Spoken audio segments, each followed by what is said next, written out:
In the waning hours of World War II, the Allies faced a new terror in the skies. It had twin engines, twin machine guns, and flew like nothing they had ever seen before. What if we told you that buried inside a forgotten German hangar, American soldiers discovered an aircraft so terrifyingly advanced that it should not have existed for another 40 years? It was capable of flying faster than traditional planes, impossible to detect on radar, and would prove to be a winning hand for the defense of the Nazi state, and even lead to something far more sinister. This was not science fiction. This was not a movie. This was absolutely real. Hidden beneath dirty tarps in the dying days of World War II sat a machine that could have changed everything we know about history. Number 15. Discovery of a secret hangar. On April 14, 1945, as the Third Reich collapsed inward under the pressure of Allied armies, a small reconnaissance unit from General George Patton's Third Army was diverted from the chaos of retreating German forces. Their orders were unusually specific. They were to bypass fleeing Wehrmacht columns, avoid unnecessary engagements, and push directly toward a camouflaged industrial site near Friedrichroda in Thuringia. Nothing about the mission suggested tanks or missiles, yet the urgency implied something extraordinary waited behind those gates.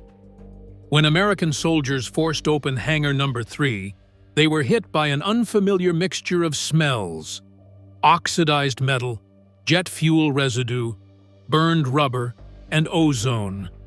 In the low light, shapes loomed beneath stained tarpaulins. These silhouettes did not resemble any known aircraft. There were no fuselages lined up, no wings bolted to tails.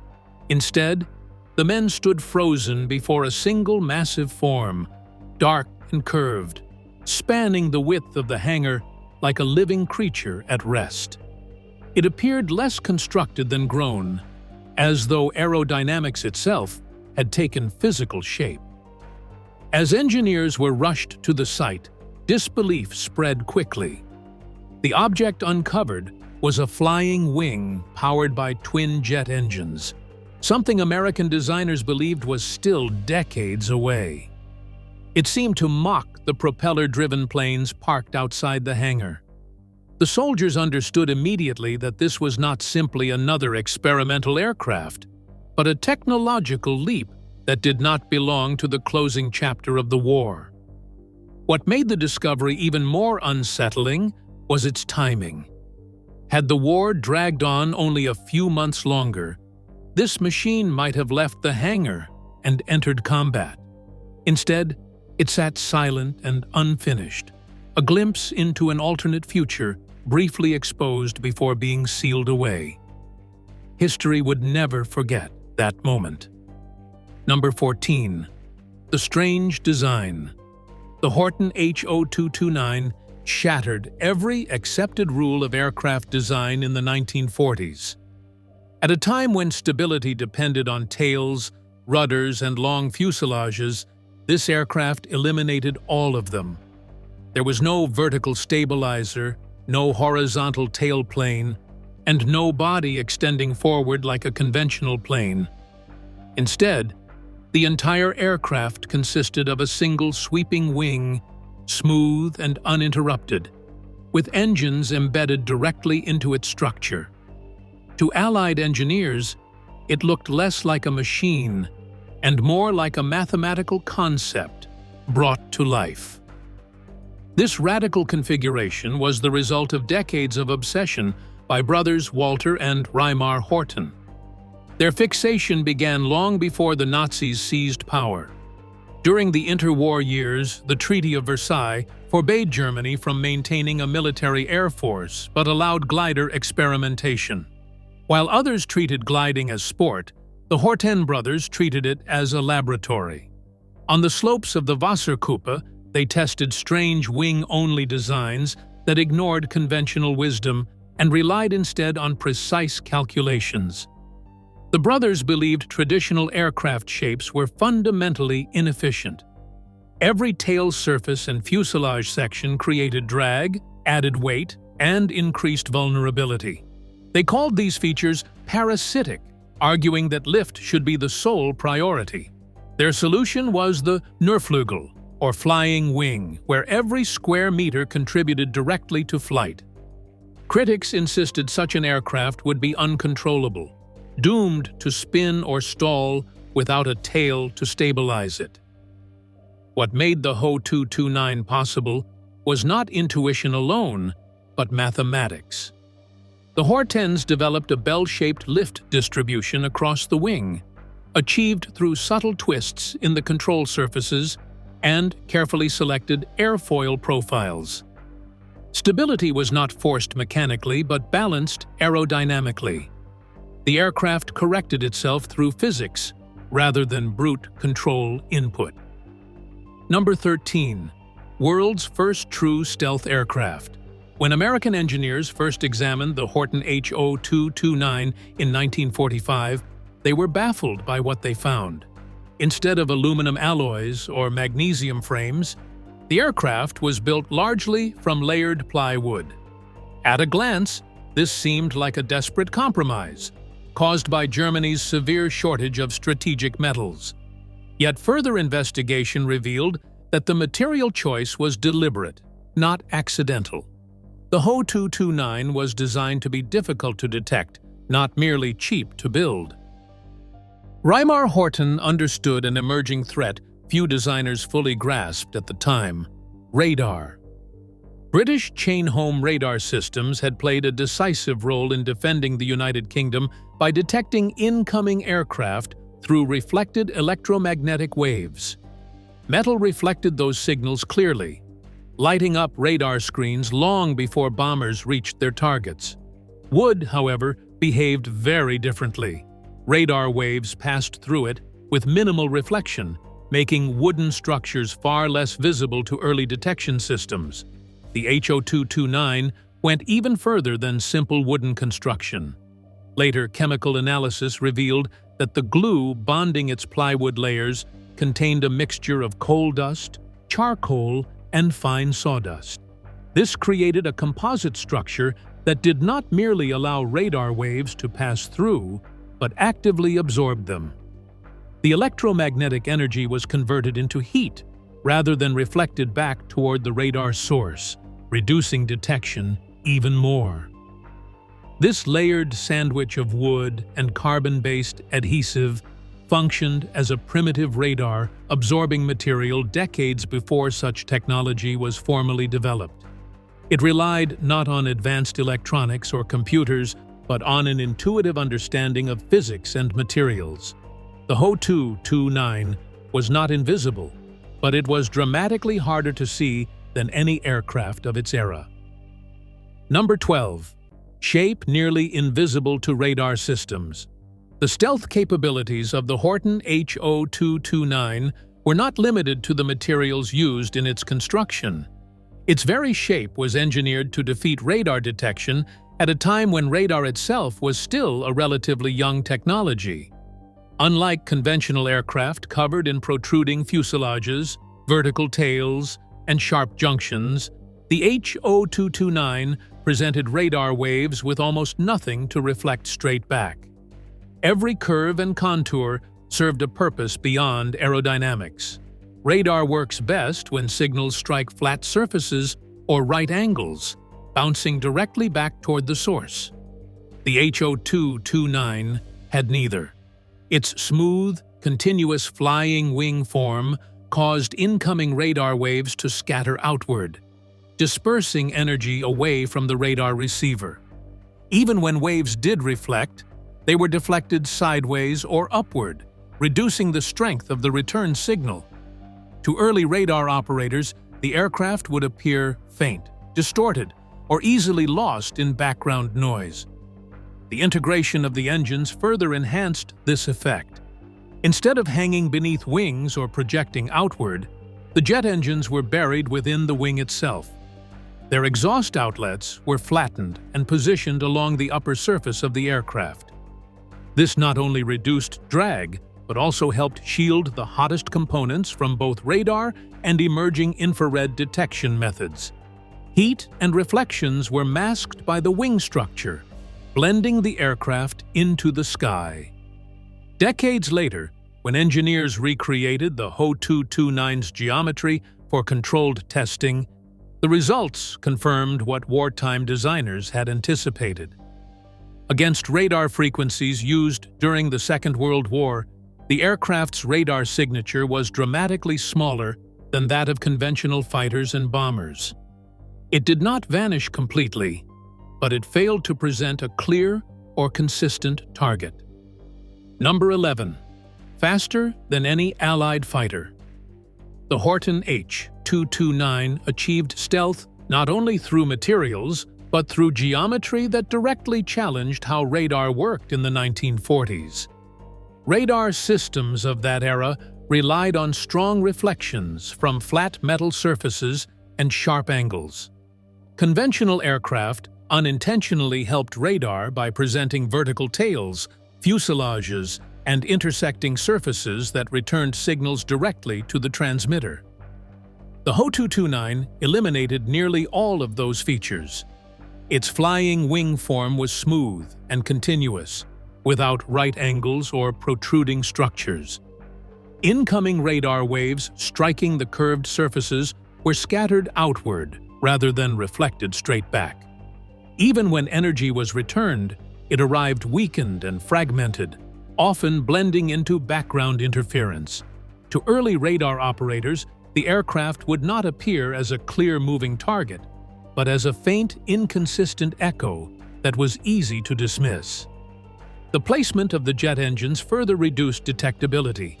Instead of hanging externally, the engines were embedded within the wing, minimizing exposed metal. The exhaust nozzles were flattened and positioned along the upper surface, where the wing itself shielded much of the reflective and thermal signature. This design choice served two purposes at once: improved aerodynamics and reduced visibility to radar and primitive infrared sensors. Because the HO 229 lacked vertical stabilizers and external control surfaces, there were fewer points for radar waves to strike and return. Every line of the aircraft worked against detection. The wing's swept shape guided energy away from the radar source rather than back toward it. This combination of smooth contours and integrated systems made the Ho 229 exceptionally difficult to track. Number 10. Reduced radar warning time. In 1943, as Allied bombers devastated German cities, Hermann Göring issued a demand that bordered on fantasy. He wanted an aircraft capable of carrying 1,000 kilograms of bombs over 1,000 kilometers at a speed of 1,000 kilometers per hour. Known as the 3 times 1,000 requirement, the proposal was dismissed by nearly every major German aircraft manufacturer. Existing fighters struggled to reach 700 kilometers per hour, and bombers were far slower. Physics itself seemed to reject Göring's vision. The Horten brothers did not. They understood that the key was not more powerful engines, but less resistance. The flying wing design of the Ho 229 eliminated much of the drag caused by fuselages, tails, and external structures. With minimal frontal area and exceptional aerodynamic efficiency, the aircraft required less thrust to achieve extreme speed. This allowed early jet engines, despite their inefficiency, to push the HO 229 far beyond the limits of conventional designs. Powered by twin Junkers Jumo 004 turbojets, the same engines used on the ME 262, the HO 229 was projected to reach speeds close to 1,000 kilometers per hour under optimal conditions. Test flights in late 1944 demonstrated performance that stunned Luftwaffe observers. In simulated combat exercises, the aircraft was not only fast, but remarkably agile.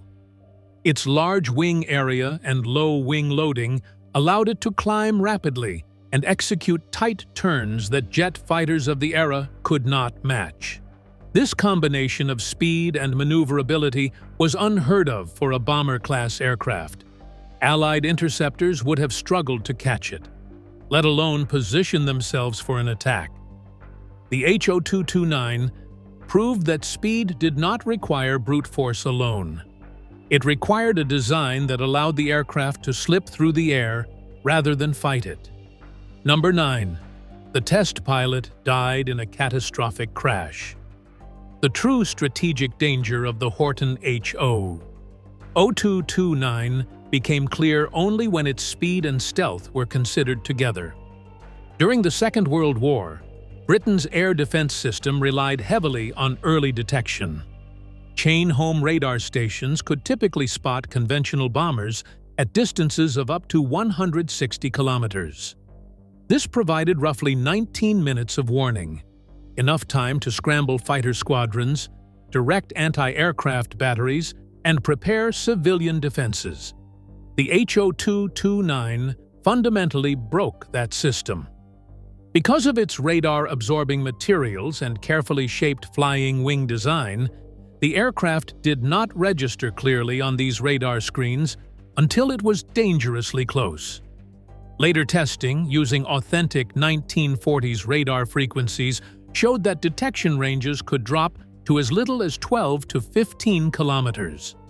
At that distance, the warning time collapsed from minutes into seconds. When combined with the HO-229's extreme speed, the consequences were devastating.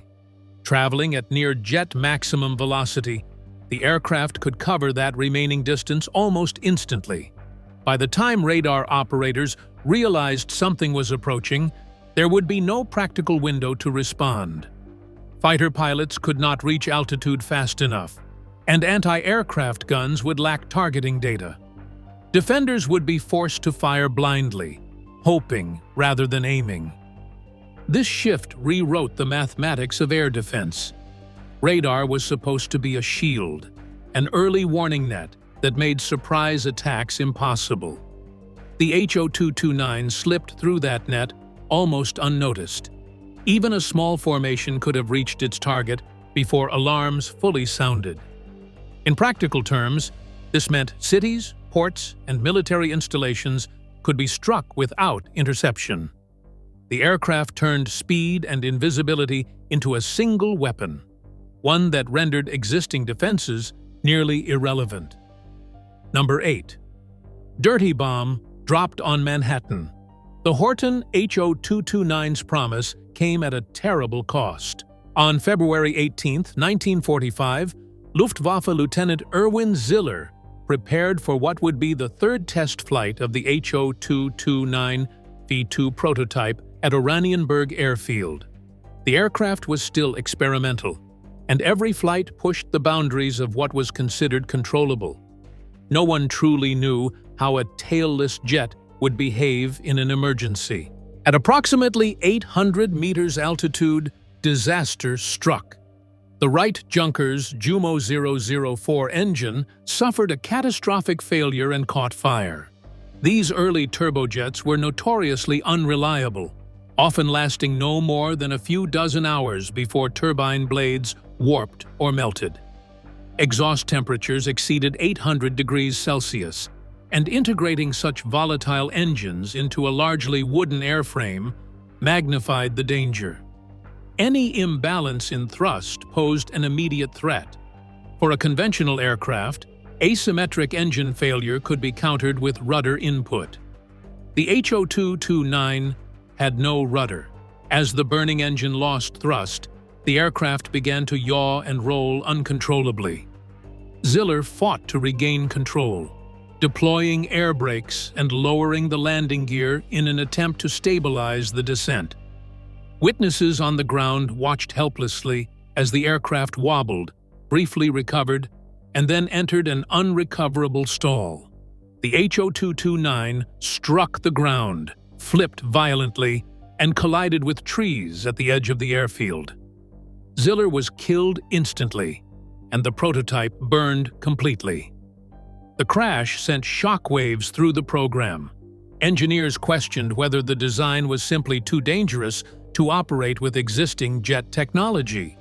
Yet, the tragedy also confirmed something crucial. Until the moment of engine failure, the aircraft had flown exactly as intended. It was fast, stable, and astonishingly agile. The concept was sound. What failed was the technology of the engines, not the vision of the aircraft itself. Number 7. Intercontinental version to bomb New York. In safes inside the Friedrich Rothe facility, Allied intelligence teams uncovered blueprints for something far more ambitious than the tactical Ho 229. The documents describe the Horten Ho 18, an enlarged flying wing design nearly 3 times larger and vastly more capable. This version was conceived as an intercontinental strategic bomber, powered by 6 jet engines rather than 2, and flown by a crew of 3 instead of a single pilot. Its projected operational range was an astonishing 11,000 kilometers, theoretically enough to strike the United States from Europe and return. The HO-18 formed the core of the long-obsessed America bomber concept that fascinated Hitler and the Nazi high command. It promised a weapon that could bypass oceans and defenses alike, and shattering the psychological shield provided by distance. Planning documents outlined a chilling scenario. In 1946, a squadron of these radar-evading, largely wooden aircraft would appear on American radar screens only minutes before reaching the East Coast. Fighter defenses such as P-51 Mustangs would have no time to climb to interception altitude. Anti-aircraft batteries around New York and Washington would fire blindly into empty skies. A single radiological bomb detonated over Manhattan could spread radioactive contamination across Wall Street, making evacuation impossible and igniting nationwide panic. The intended shock to morale and markets was immense. German planners believed such an attack might cripple confidence, disrupt the economy, and force the United States to withdraw from the European war, isolating Britain and leaving the Soviet Union to face Germany alone. The Ho-18 was not merely an aircraft proposal. It represented a strategy number 6, massive underground factories for mass production. When Germany was being reduced to rubble by relentless Allied carpet bombing, the Nazis planned to build their most advanced aircraft deep underground, safe from aerial reconnaissance and conventional weapons. The answer lay in the Soe Mountains of modern-day Poland, where a massive complex called Riese, German for giant, was carved directly into solid granite rock by prisoners from the Gross-Rosen concentration camp. Tens of thousands perished under brutal conditions, forced to work in freezing darkness, creating an almost incomprehensible network of tunnels, halls, and bunkers. The scale is staggering. Kilometers of reinforced concrete corridors, underground railroad tracks for moving heavy materials, and enormous halls 12 meters high, large enough to allow entire freight trains to unload. While officially presented as Hitler's planned headquarters after Berlin's fall, the facility's design points to industrial purposes rather than administration. Foundations for heavy presses and manufacturing machinery were discovered, alongside ventilation systems capable of handling toxic fumes and electrical substations far larger than necessary for mere command operations. Riese was intended as a fully protected underground military-industrial hub where the Nazis could mass-produce their wonder weapons. Horten flying wings like the Ho 229 and Ho 18, V-2 ballistic missiles, and other secret advanced projects could have been assembled here safely, out of reach from Allied bombing campaigns. Some evidence even suggests the facility was designed to withstand attacks far beyond conventional bombing, possibly shielding critical production from atomic weapons the Allies were developing. This subterranean fortress illustrates the lengths to which the Nazis would go to continue their war effort, combining forced labor, extreme secrecy, and monumental engineering to create a hidden engine of terror and innovation deep beneath the mountains. Number 5. The U.S. military secret capture. When American forces secured the Friedrich Roda facility in April 1945, they immediately recognized the immense strategic value of what they had captured and its implications for post-war aviation. The Overload Protocol was quickly launched as part of Operation Paperclip, the secret U.S. program to seize German scientific and technological assets before the Soviets could. The mission was comprehensive: technical drawings, component parts, unfinished prototypes, test data, and crucially, the scientists behind these revolutionary designs. The Horten brothers were added to a priority list alongside Werner von Braun and other top German engineers. The Ho 229 V3 prototype, the third version under assembly at the Gotha factory, was carefully disassembled by U.S. military engineers and packed into massive wooden crates designed to conceal their contents. Under cover of night, with armed guards and strict secrecy, a convoy transported these crates across France to the port of Cherbourg, where they were loaded onto a U.S. Navy cargo ship. Officially, the operation was described as studying trophy technology for intelligence purposes, but the real intent was to keep it from the Soviets. By this point, trust between the wartime allies had evaporated, and the Cold War was already taking shape, even before Germany's formal surrender. Once in the United States, the Ho 229 was placed in a remote storage warehouse at the Smithsonian Institution's Garber facility in Maryland, far from public view. For 6 decades, it remained largely forgotten, known only to a small circle of military historians and classified aviation researchers. The aircraft represented a leap in stealth and aerodynamics that would influence future designs. But for decades, its existence was hidden, a secret artifact of the final, desperate innovations of the Third Reich. Number 4. Design of the modern B-2 Spirit bomber. In the 1950s and beyond, the Northrop Company was granted classified access to the captured Horten blueprints and the physical Ho 229 aircraft. Jack Northrop, the company's founder and chief designer, had been fascinated with the flying wing concept since the 1920s, producing experimental aircraft like the YB-35 piston-powered bomber and the YB-49 jet variant. Both programs, however, suffered from severe stability problems that made them dangerous to fly and ultimately led to cancellation. When American engineers finally studied the Ho 229, they were struck by the advanced German calculations, particularly the bell-shaped distribution of lift across the wing and the sophisticated solutions to stability issues. These principles revealed why previous American flying wing attempts had failed and provided the foundation for future development. The Horten brothers' mathematical innovations became integral to the design of subsequent U.S. flying wings, including the B-2 Spirit stealth bomber. Every aspect of the B-2, from its distinctive triangular shape and radar-absorbing composites to the integration of jet engines and computer-controlled flight surfaces, traces directly back to the Ho 229. The wing geometry, absence of vertical stabilizers, flat exhaust nozzles positioned atop the wing to reduce heat signature, and the mission profile as a long-range penetrating bomber all echo the German design of 1944. Today, when a B-2's silhouette crosses the sky, it is a shadow of an idea first forged in the forests of Thuringia over 70 years ago, a silent, invisible wing representing the culmination of pioneering engineering that began under Nazi Germany. Number 3. Full-scale replica. Proved the stealth technology actually worked.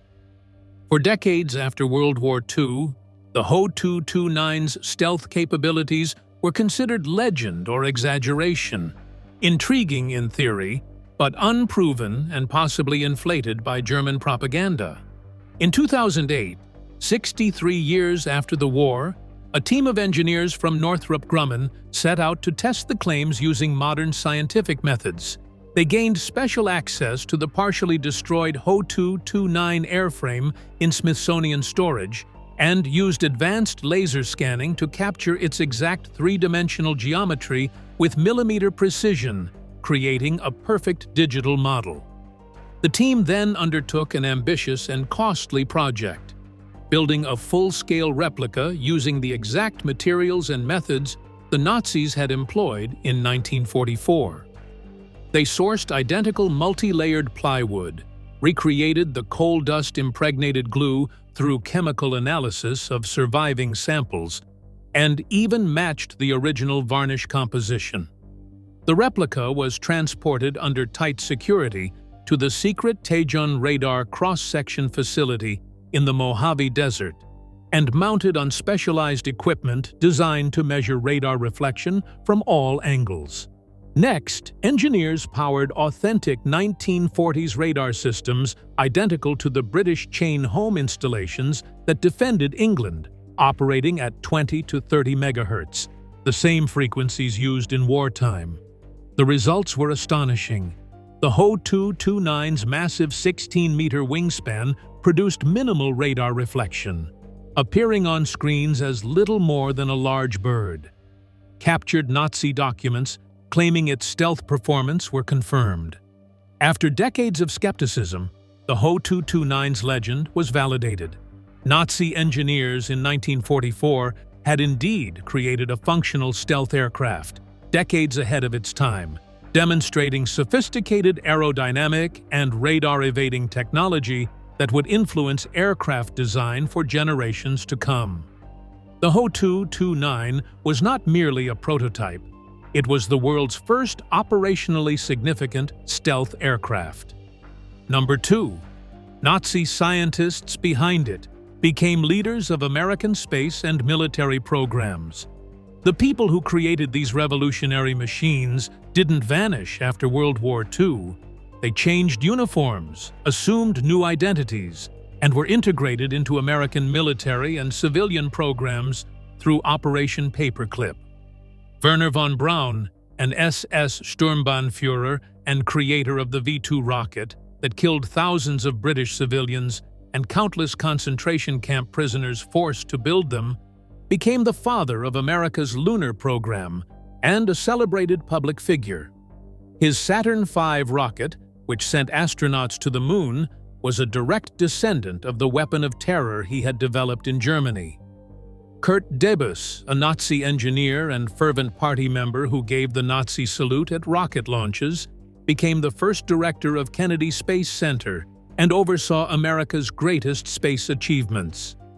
Siegfried Knemeyer, curator of advanced Luftwaffe aviation projects and expert on Germany's secret aircraft programs, became chief scientific advisor to the U.S. Air Force and received a medal for outstanding civil service.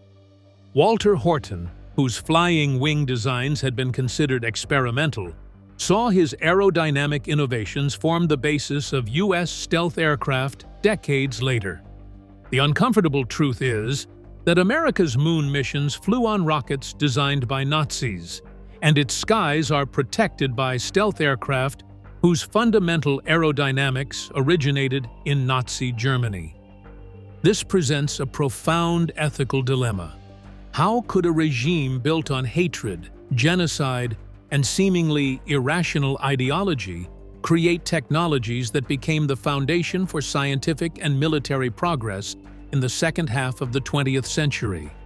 It is a question that challenges our understanding of morality, innovation, and history itself, forcing a confrontation with the reality that human ingenuity can arise even in the darkest circumstances, leaving a legacy that is as remarkable as it is unsettling.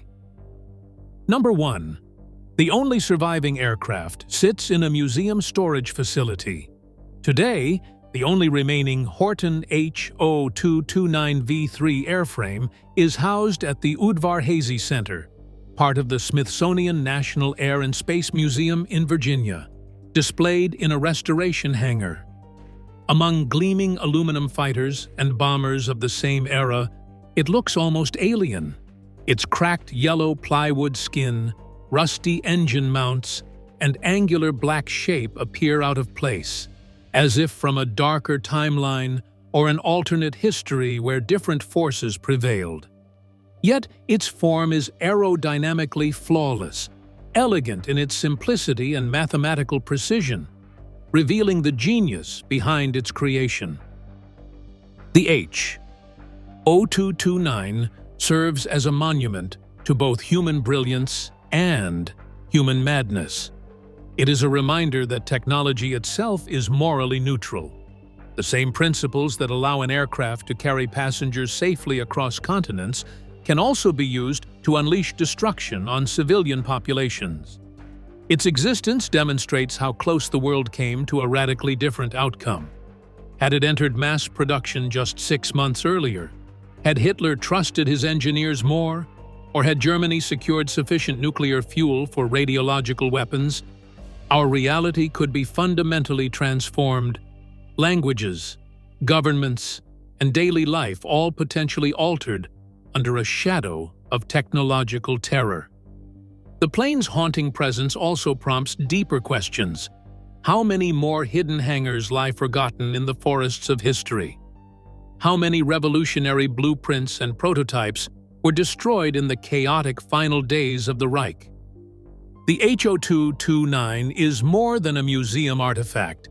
It is a window into a crossroads of human history, a physical embodiment of innovation and destruction intertwined, a cautionary testament to the fine line between scientific achievement and its potential for devastation. This chilling reminder of how close history came to taking a different path stands as both warning and testament to human capability when freed from moral constraints. How different might our world be today if such shadows from the past had fully prevailed? Share your thoughts in the comments below.